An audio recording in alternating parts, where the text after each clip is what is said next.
We are here live with Kyle Allen back in the studio. It's a pleasure. Kyle famously was on an episode of this podcast where I solo hosted and fucked everything up. I fucked up all the equipment. I fucked up the interview. I got super high before we started. The whole thing made me nervous, and now we're back to do it right. Well, I'm glad you mentioned that, so I don't have to bring it up now. Yeah. Oh man! I saw how disappointed Kyle was in me that entire time, because usually Kyle's very proud of. I feel like everyone. Kyle's a very supportive guy, but I saw in his eyes he was like, Mike is never gonna make it. Damn. No, I see. The face that I gave off was the same face I found out that my dad died. So it was just disappointment. Accepting the situation. You were dead to me. That's all. Yeah. That checks out. Your dad's death hit you the same way as a bunch of fucked up wires. How eventful. Well, thanks for coming back. No problem. Yes, thank you for being back. So I wanted to ask you about your career in Chicago. My career? Yeah. Well, first of all, thank you for calling it a career. Well, I mean, it's more than a hobby, like... I would like to think so, but sometimes, I have doubts about that. So what exactly... Do you ever teeter and you feel like you're a hobbyist? About a few years ago, I was kind of thinking along those lines. I wasn't too sure if I was going to branch out into professional or actually become serious or anything. But now, as days are kind of coming along and clicking in place, then, yeah, I think it's more possible that I'm veering away from the hobbyist territory, which is good. And by the way, there's nothing wrong with being a hobbyist to anyone who's out there. It's just, there's a distinction. If you're a hobbyist, you're a pussy. No, I'm just kidding. But inherently, if you're not a hobbyist, then you do have some type of career in comedy. You're at some stage in your career. Yeah, I would agree with that. I feel like a lot of comedians start out like the hobbyist stage, and that's sort of like the realm where they're having fun with it. They're going up, but they're not 100% certain if they want to commit to the lifestyle. Oh, 1,000%. And the whole lifestyle where it is, in comedy, it is very apparent where, there's people that completely have thrown themselves in the deep end and said, this is going to be it. I'm going to think about jokes 24/7, write everything I have the minute I got it. And that sounds good on paper, but that's also a bit of an undertaking, too. I mean, I applaud the effort, but it's sometimes you gotta be realistic of yourself and try to step forward more organic writing process. Kind of like right? This, right? No, yeah, 1,000%. Is there anything specifically you want to know about his comedy career? I mean, the career part is just having so many years running around Chicago, going from spot to spot, trying to get up on a stage and talking to a mic. Where have you found it that you've been in a more rhythmic pattern with being in front of an audience and getting what you wanted out of it? In terms of this joke worked here, I'm going to take it to this place and do that same joke here and work on that. Well, it took a while, that's for sure.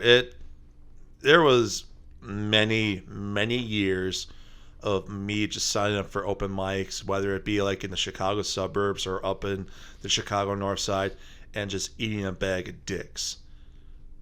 And I remember around that time, I thought I was pretty good, but no, I wasn't.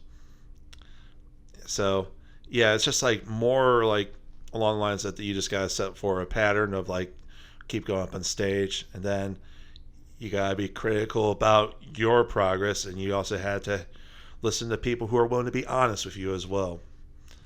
What do you think you're most critical about, about yourself? I'm fat. That's what you're most critical about? No, the one thing I'm most critical about is probably my delivery. I'm pretty confident that my material for the most part is good. I know how to write a joke. I always came from more of a writing background, but when it came to the delivery, there were things I had to consider, enunciation. I've had issues of enunciation because ever since when I was a kid, I was never the most talkative person. I had speech issues. I had issues pronouncing certain things, and I remember for a good portion of my childhood, I just didn't like talking to people. So that probably didn't help either. So now I'm doing this thing where most of what I'm doing is talking to strangers. so I want to make sure I'm heard, and that's something I'm still like making strides in. So that's something I'm still cognizant of. So speaking about what you've been working on, you recently got your second. What's it called? The Burby? Two-time back-to-back Burby champion. Oh, Yeah. please, Allen. please. It'll only be a milestone if I win 3 years in a row. Doing it twice in a row is already You gonna do the something. three-peat? We'll see. But yeah, so They're gonna hang up your leather jacket. Two Brothers Roadhouse. The jacket and the bandana. They have to retire your number. That'd be fitting. I'll give them like an old jacket. I don't wear it anymore. Yeah. But yeah, won best host 2 years in a row. It's pretty cool. And to clarify, it's like an award show / Christmas party for the scene.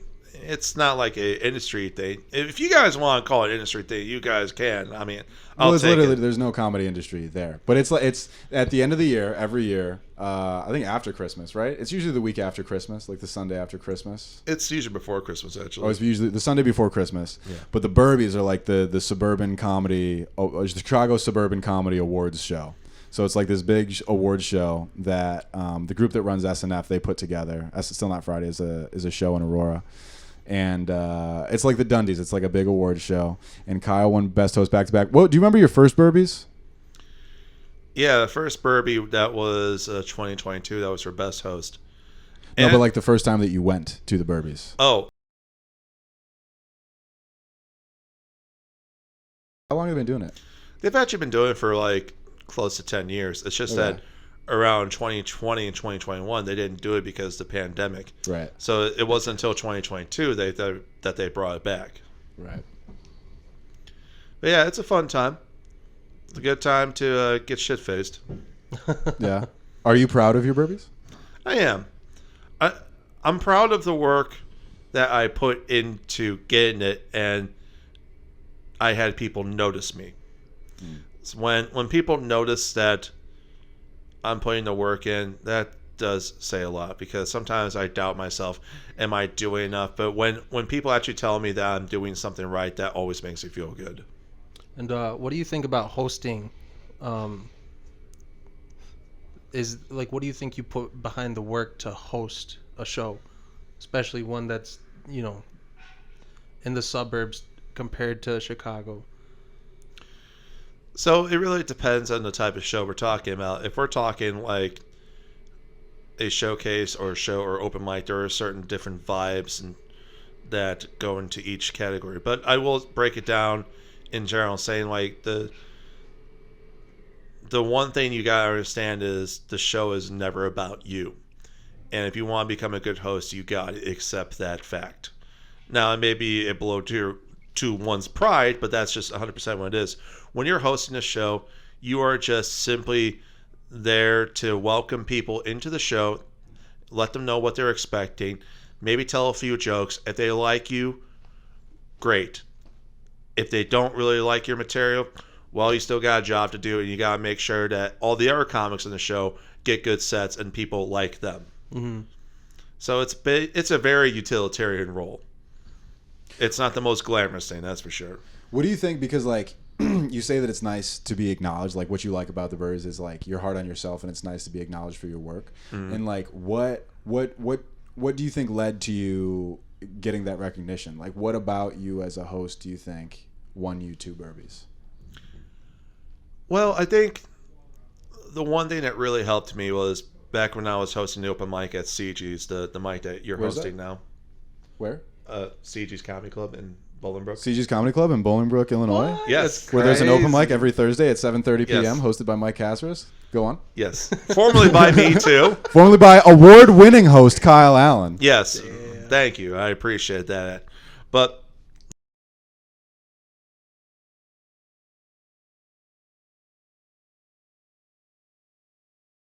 always like more like clean cut. Then I started wearing the bandana and the leather jacket. I started like being more loose with myself. I started like reaching out to more people, started becoming more proactive in the scene.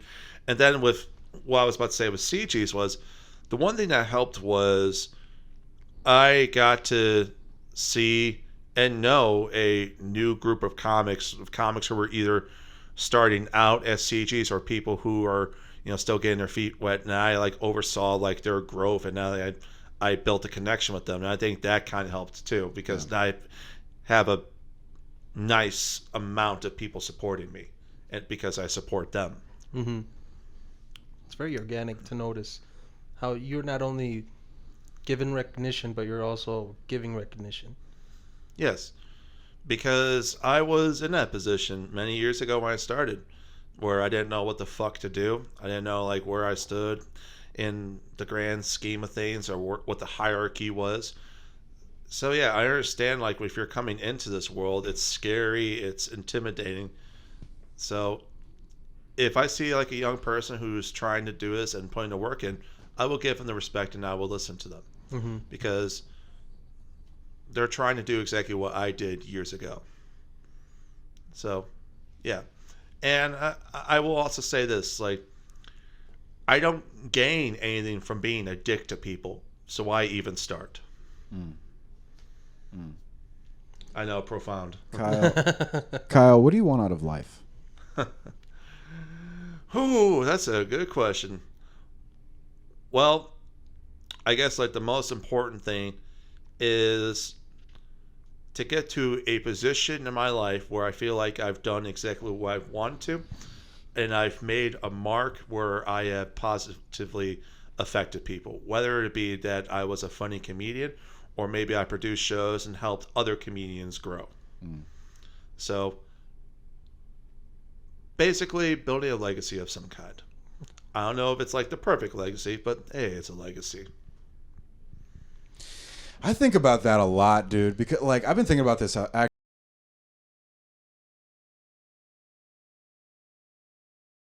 the resolutions, yeah. Well, I start January with like a real like push because I'm gonna write out some resolutions. I'm gonna write out comedy goals for the year. I'm gonna think about like what I want to do for the year, and then after like that first week of January where it's just like negative degrees, there's no sun all day, and I'm a fucking crazy person inside, so I spin around and everything just goes dark. And I've been thinking a lot about like just how long you last. You know, like you die, and then people remember you for a certain amount of time, and then you're done. Yeah. Like, and maybe that, like, if you're lucky, that amount of time is 50 years. If you're not lucky, that amount of time is, Isn't that less. crazy? Like, It is crazy, man. and you also just turned 24, right? Yeah, So you got that little birthday crunch, yeah. backpacking. All 24 and no more. This is my last one, I think. that. Well, I'm going to tell you this. When you get to 32, it doesn't get any better. Yeah. Who said he was?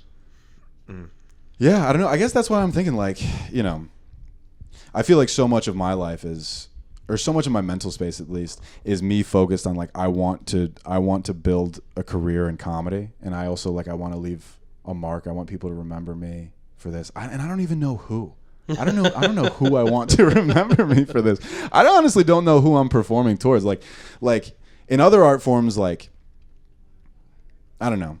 You have like a muse, and you have like an audience, and there's like, or not an audience, but maybe I'm just rambling right now. No, isn't it like that gratification you get, same as like you hit your punchline perfectly, you get the laugh you wanted, you immediately get that like result.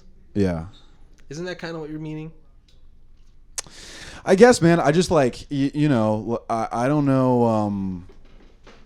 Like I feel like we do this just because we love doing this, but like I really don't like the idea that it's gonna last. I don't know if I believe in that because I don't know what lasts.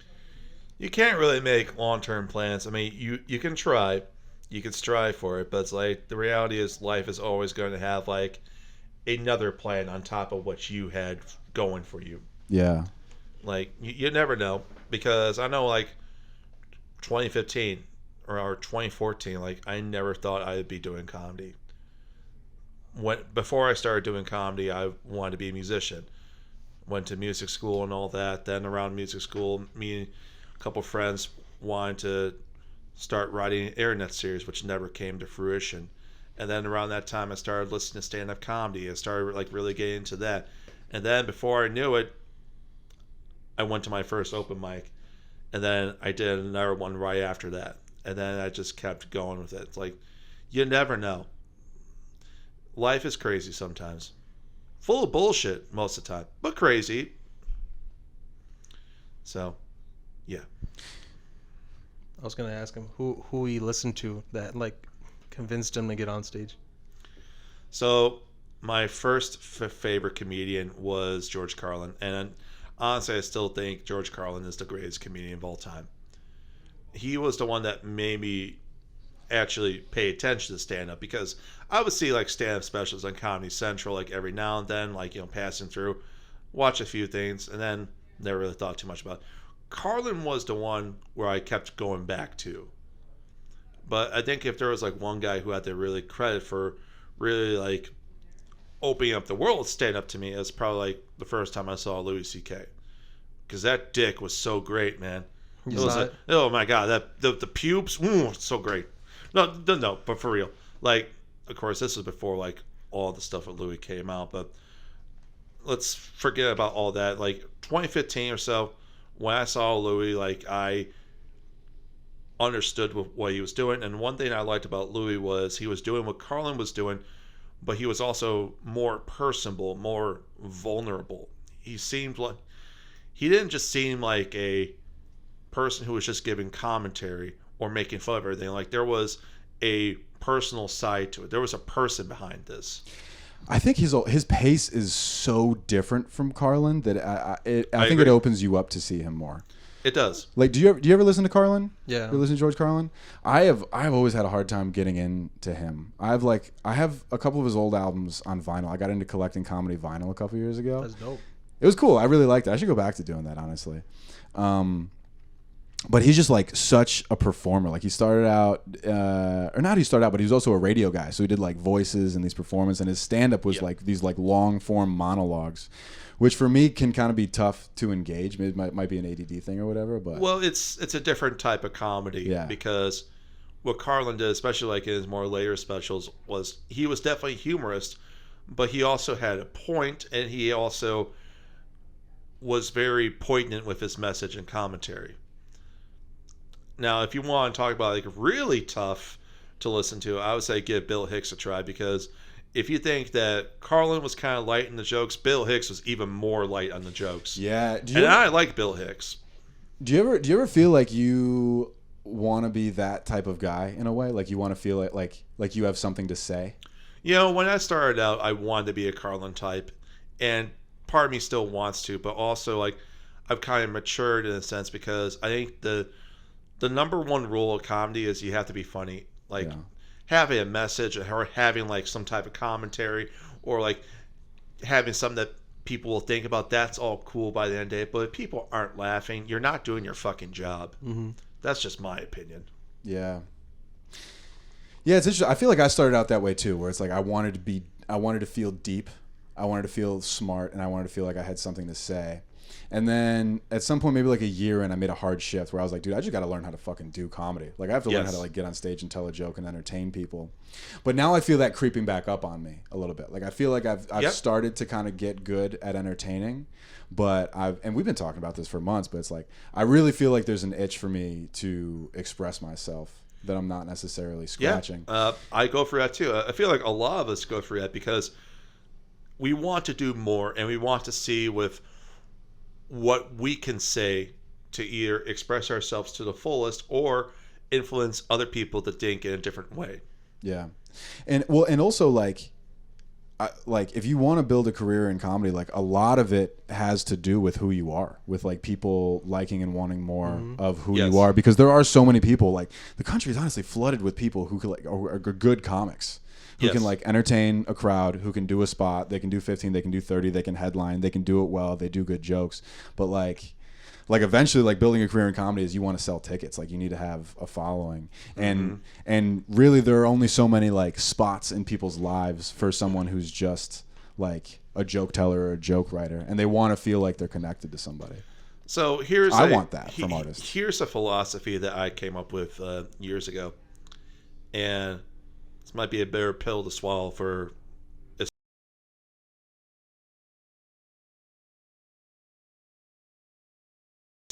Don't care about funny jokes.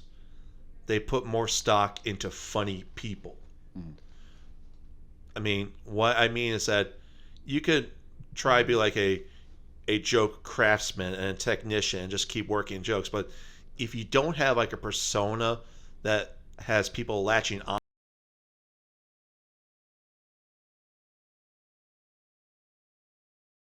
it goes down to a lot of people like to gravitate towards people who either have some type of relatability, some type of charisma, some type of it factor, or they're just a caricature and they have like some type of weird character work to them. That's what people gravitate towards the most. Now, that doesn't mean it's 100% the case, but that's just like my observation. People like to gravitate funny personas more than funny material. Yeah. In response to that, do you feel like when you put on the bandana and the jacket, you start to further yourself away from like the quiet, shy kid and put yourself more on like the showman stage of life and allow yourself to be more extroverted? Yes. To break it down in simple terms, yes. It does help me in that. Because especially like now that I'm like several years into comedy, it's like whenever I put the jacket and the bandana, there's a difference. It's like turning a switch. Okay, now I gotta get in this mode. Visually, Yes. physically. There's something beautiful to that too, like just having a version of yourself that's on stage that's like clearly defined. You know, like black comics have stage names. You know, and it's like here's this guy, and then here is like Peepers the Joke Man, and Peepers the Joke Man is like a whole different dude who allows him to have like more energy. And I think at times it can feel like people are hiding behind that, but I think that's okay too. Like I feel like, I mean, it really depends on how it's done. I mean, some people, they are hiding behind a persona and sometimes not expressing themselves in a way that is more endearing to the audience. But if you find a character that works and resonates with people and you have fun doing that character, then yeah, by all means, go for it. I think there's a lot of different expressions that we can, grab out of the sky. Like Like there's many different comics out there. Oh yeah, totally. That's the beauty of it. Is like everyone's going to have a different form of expressing themselves. You're going to have an endless amount of variety when it comes to comedy. Mm-hmm. And there's somebody out there for everybody to make laugh. Exactly. I think also like the need to like express yourself or to be yourself is important, because at some point, if you're not, like, you need something to ground yourself in, because if you don't have that, then eventually like what you do and what your dream is, it becomes like just seeking validation from people, like just literally just seeking like external adoration from people to feel better.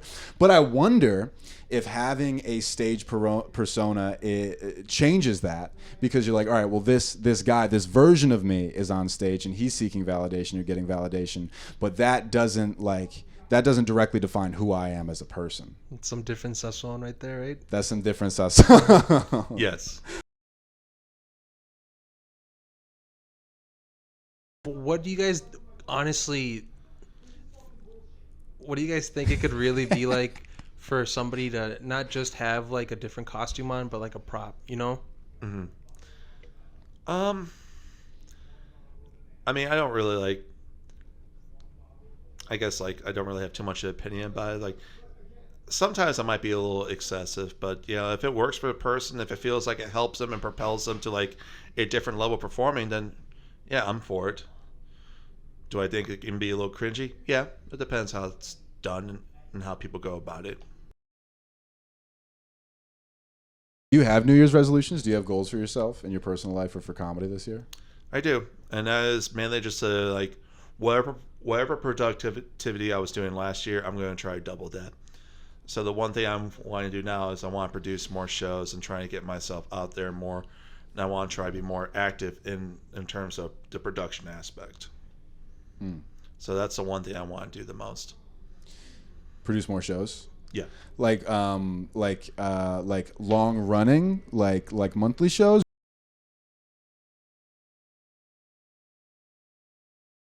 For this year is to produce a show for the first time, and you have a lot of experience in that, and I have no experience in that. So what would you say to somebody who's like going about producing their first show? So the one thing I would say is that don't just say yes to any venue that's willing to do a show. You gotta look into like what other spaces provide and what other venues will provide. Just because like some bar says yes to you doesn't mean it's a great place to do a show. I mean, for your first show, I guess like you can make a point saying that it's just to get your feet wet. It doesn't really matter so much. You'll move on to the next one. Sure, whatever. But there are certain places that should not have a comedy show there, and you gotta like look out for certain things. One, do they have a stage? Do they have sound equipment? Okay, if they don't have a sound equipment, maybe you could bring your own. Okay, what's the crowd situation looking like? Do we have a bunch of regulars? Are they barflies? If they're barflies, then there's a chance that they may not like the comedy show, because typically with bar shows, you'll have like issues where the bar patrons, they like their bar environment. And here there's like a bunch of comedians and people who are going up like on stage or sometimes in the corner of the bar yelling jokes at them and expecting people to listen to them. Yeah, that might kill their vibe a little bit. Yeah. And then in terms of like your professional relationship with like the managers of bars or venues, like the people who you're reaching out to book these shows, what are red and green flags that you've noticed from that? Like what's something that seems like it's going to be a good dynamic with somebody who you want to like have a show at their place, and what seems like something where you're like, I don't really know about this guy? Well, the one thing that I would say if you want to like look for a red flag is discuss payment and compensation and see if they give a straight answer right away. If they, I will always say like I would go for like bars or like venues that would offer a payout rather than like a payout that's determined by the amount of people that come into the show. And the reason why I say that is unless you know how to promote and how to like bring a crowd and pack the house out, then yeah, you can go down that route and just like have the comics get paid by how many tickets are sold. But other than that, like if you're new to this, you're going to bring people out there, and then there may not be a lot of people, then comics may not get paid all that much. So like try to look for like how to like sell the compensation aspect, and also like talk to like the bar owner and like say like, okay, this is a comedy show. We want people to be respectful and quiet. If they're on board with that, then that's a good working relationship. But then you have like some venues that they don't want to interfere with their patrons. So if they have like a drunk heckler, they don't want to throw out that drunk heckler because that drunk heckler is giving them business, more business than the comics. So that's also something you gotta keep in mind of. Yeah. There's a lot of like variables to this. It's kind of hard to break down within like a short podcast, but essentially it's like you gotta just kind of, and you also gotta like figure out how you can make this work. Yeah. It's always a learning experience. It's never gonna be perfect right from the get-go. Is there anything or anyone that you feel inspired by at the moment? Like, is there anything right now that you feel like is fueling you artistically, creatively? I mean, as far as like comedians, I mean, some of my favorite comics right now, I think as far as like newer batch that I'm listening to, it's like Mark Norman, Shane Gillis, Sam Talent. He just put out a new special. I think he's excellent. I just read his Love book. his energy, and yeah, he's a phenomenal author. It's His fucking book, sad his book, book, dude. Running a Light. It's sad, but it's. Did you read it? Yes, it's great. It is really good. It's very good. It's very captivating. He writes this book, and it's like it's a week in the life of this guy. He's like a road comic. He was really big decades ago, and then his career kind of fell down, and now he's doing these road gigs, kind of in like the South and the Southwest, and it follows a week in his life doing these one-nighters. But also, he's a drunk. He's addicted to coke. He's just ruining his fucking life. So it's like it's kind of sad to read. It's sad because there are people like that. Yeah, and I worry sometimes that my dream is becoming that. With the coke and the acid and the DMT and the Yeah, just focus on the DMT. Mostly just like, wasting away and feeling unhappy with what you're doing. Yeah. Feeling like you didn't achieve what you wanted to do. I just started Tremendous by Joey Diaz. Oh, yeah? Yeah, so it kind of feels like the wrap up. Like once the comment.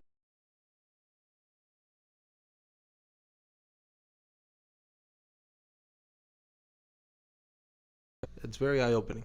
Yeah. Do you read? I'm a bad reader. Terrible. Yeah. Do you I read? don't read as much as I should. In fact, the last book I read was the Sam Talent novel. Yeah. And that's not just me like plugging his book. That legitimately was the last book I read. Me too. And that was It took me that was months. like a year and a half ago. Yeah. Damn. I mean, I do have like some comedy books I'll read every now and then, like a book called The Comedians by Cliff Nesteroff. That's like a history of stand-up. And that one's pretty cool because it chronicles like the different eras of comedy, all the way from like vaudeville to like the Vegas mob-owned days and like the current days. So That's cool. That's a good read. That's very cool. What else? Well, I also like to read some books more about like the art of comedy. I know like the Zen and Art of Stand-Up Comedy by Jay Sankey. I forget his last name. But that one actually does like a really good job of like breaking down like how to go about stand-up and how to like craft a joke and how to craft a persona, the do's and don'ts about going up on stage and like how to communicate with people and establish eye contact. Valid things. That's probably one of the best books about that. And also another one I like to recommend is Don't Wear Shorts on Stage. Don't Wear Pants. That would be like a very different book. But Don't Wear Shorts on Stage. It's basically a book that's about the do's and don'ts about the business of stand-up comedy. As far as the whole thing is written in sort of like a question answer format where it's sort of like an FAQ where people ask a question and like the guy gives like a response to it. It's a very thorough look of the business. And like if anyone's especially thinking about going now and touring on the road or like trying to hit up different clubs across the country, I highly recommend that book because that way you'll get an understanding of what to expect down the road. Yeah. So that's a great one. Don't Wear Shorts on Stage. Those are good recommendations. I want to ask, having read about the history of comedy, do you have a favorite era of stand-up? You know, if there's like one era that I am enamored by, not really comedically, but just because the whole climate and just the environment, I'm just enamored by the post-World War II era, like the late 40s throughout the 50s and early 60s, because that was when the mob owned a lot of these clubs, and it's been debated and theorized that the term stand-up comedian came from the mob. Really? Yeah, back in the day, they did not refer to stand-up comics as stand-up. Stand-up didn't become a term in the lexicon until like the late 40s. People would say that a comic was performing in one. That's what they used instead, or a solo act. So people theorized the term stand-up came from the mob because a lot of comics worked for mob joints, and they were called he was a stand-up guy, which meant that not only was he standing up doing comedy, but he was a guy that could be relied on, someone who didn't snitch and did his job. Wow, that's a cool fact. I feel like it would suck so hard to bomb in a mob room. Oh, fuck, dude. Get hired by the mob for a show. Yes, it would. Yes, it would. Oh, man. And from what I understand, too, like the mob was very tight and very strict. Like, you did your time. You did not do a minute short. You did not do a minute over. You did your time. And there are many stories of people who said something or did something wrong and either got capped in the head or got the shit kicked out of them. Yeah, it was a scary time, but it's an era that I'm most fascinated by. Yeah. Is that period. Do I necessarily like the comedy? Not really. I think as far as like comedy for me, I like the 70s up until now. Basically, like around the time when Carlin was kind of coming about in conjunction with the counterculture, I think that's when stand-up really started to mold and take shape and become more of a modern representation. Because throughout the 60s, a lot of comedians were just wearing suits. They were prim and proper and all that. But then like you had like Carlin and Pryor, who both were like comics that just wore suits and were clean. And then they had like a revelation where they just said, fuck all that. I'm just going to be me, be raw, and just be my true self. And that's what I think like ushered in a new era of comedy where now it's not about the presentation. Now it's about vulnerability and presenting yourself, who you actually are, and not how you should represent yourself to be. Well, I mean, and tying it back with how, they dressed, especially, just since everybody's so visual, I guess that's kind of more when people weren't doing so much suit and tie, penguin suit. Yeah, I mean, Have you guys ever worn suits on stage? Just out of curiosity. Oh yes, dude. I would last fucking New Year's. This will probably be the last thing we'll do some closing remarks. Last New Year's was my first time hosting at CG's. I hosted 2 shows and I wore a white tuxedo jacket that I had bought for prom in high school. Damn, that's bold. Yeah, and did the first show, and the show was good. And then we came back into this green room, and Abby Sanchez was headlining, and we were talking, and I had just smoked, I just smoked some weed, so I don't know, maybe I was feeling a little anxious or whatever. But he comes in, and he was talking, he was like, "Yeah, man, I just like going up there and dressing regular, and like, you know, people just see that I'm one of them, and it's like more comfortable, and like they can connect to you." And I'm sitting there, literally, like my first time hosting in a fucking white tuxedo jacket. Shining. Yes, dude. And I completely fell apart, and I bombed the second show, pretty bad. Yeah, I did not feel good about that set. Yeah, I remember like at one. So I never wore a suit, but I did have like a white denim jacket along with white jeans, and I had like the white bandana. And as cool as it was wearing that, it also coincided with some of my worst sets, especially when you're hosting, because like you're creating yourself to be such an eyesore on everyone, where it's such a distraction, where it makes it hard for people to actually listen to you and take your comedy seriously. Mm-hmm. Tough to bomb in all white, dude. Very tough to bomb in all white. At least you were pretty. Yeah. Right. Yeah. Yeah. Yeah, that's about all the time we have. Do you guys have any closing remarks? Oh man. Well, I'm happy that there weren't any technical difficulties like the last episode. Yeah, we ran that shit smooth as fuck. I think. was great. I think was great. logistically, in terms of like gear and shit, I think this was our smoothest podcast. I feel like we had a great conversation. You don't We hit have to multiple worry points. about my gaze of disappointment upon you. Yeah. I'm proud of you, son. Thank you, Kyle. Oh. Wow, what a way to end. That's Well, beautiful. Yeah, Kyle Allen, everybody. Thank you for watching the podcast. Thank you for tuning in, My and pleasure. check us out Thank next you, week. Come to everyone. the open mic sometime.